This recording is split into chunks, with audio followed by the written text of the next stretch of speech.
before God multiplies your money. He examines how you manage the little you have now. You're not broke because God said no. You're broke because you haven't obeyed the money principle He already said yes to. You keep asking God for increase, yet heaven is watching how you handle the little already in your hands.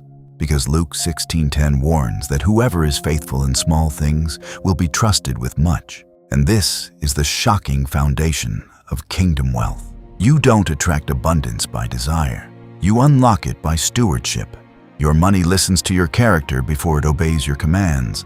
And Proverbs 13:11 quietly reveals that wealth gained hastily will dwindle. But whoever gathers little by little makes it grow, which means your daily habits are secretly prophesying your financial future.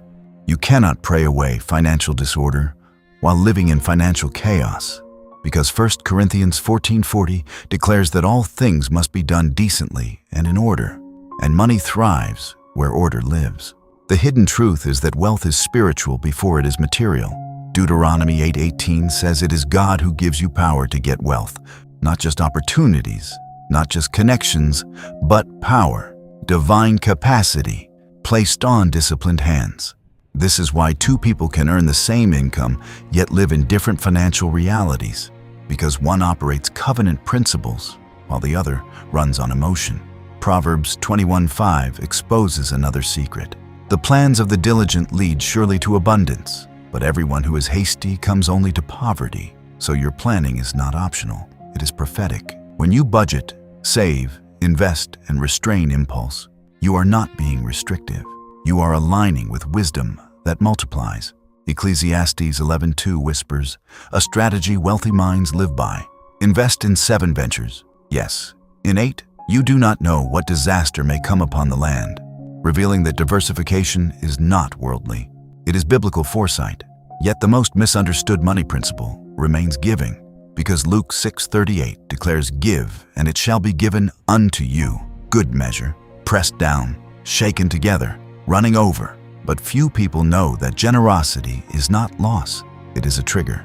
Your giving breaks greed, expands trust, and invites supernatural cycles that logic alone cannot explain. Malachi 3:10 carries both a promise and a warning.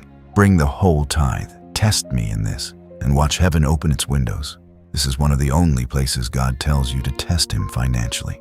But wealth also demands emotional mastery, because Proverbs 23:5 warns that riches sprout wings and fly away, meaning money avoids unstable hands.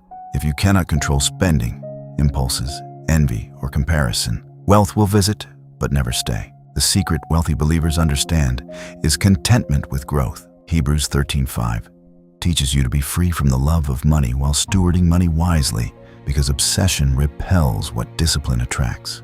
Even your associations shape your finances, as Proverbs 13:20 declares that he who walks with the wise grows wise, but a companion of fools suffers harm. Your circle can silently drain or multiply you. And here is the warning many ignore. Wealth without purpose becomes a curse. Proverbs 11:4 says riches do not profit in the day of wrath, reminding you that money is a tool, not a throne. True kingdom wealth flows to those God can trust to fund purpose, relieve suffering, and advance His work. So if you desire to be rich and wealthy in the biblical sense, examine your stewardship, discipline your habits, honor God first, give boldly, plan diligently, and refuse financial chaos, because prosperity is not accidental. It is covenantal. Now the question becomes personal. When wealth finally reaches your door, will it find a manager or a waster?